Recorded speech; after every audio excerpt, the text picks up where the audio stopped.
Let me show you how to create this melting text effect in After Effects in just a few seconds. To start, I created a simple background for this example. Then, right-click, create a new text layer, and type anything you want.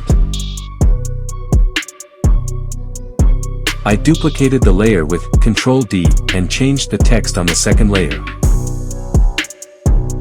Next, I'm using a plugin called Animation Composer to animate the text. You can download it for free. Apply any text animation you like to the first layer, then use the same animation on the second one.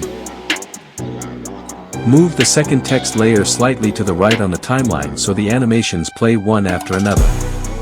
Now we have a clean text animation. Next, select the first text layer and open the Bleed plugin from the Extensions panel. You can also get this plugin for free. This is what the interface looks like. Go to the Loop Animation tab and set the animation length. I'll set mine to 10 seconds and leave the sound effect enabled. Now click Bleed It, and the melting animation will be generated automatically. Repeat the same process for the second text layer.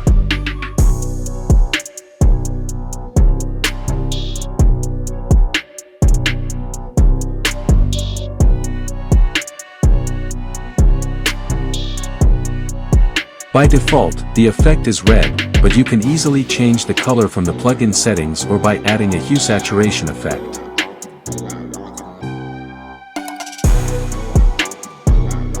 You can also add a glow effect to make the text brighter and more eye-catching.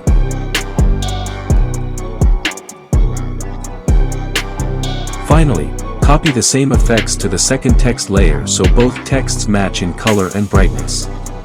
You can also customize the melting speed and intensity directly from the plugin settings.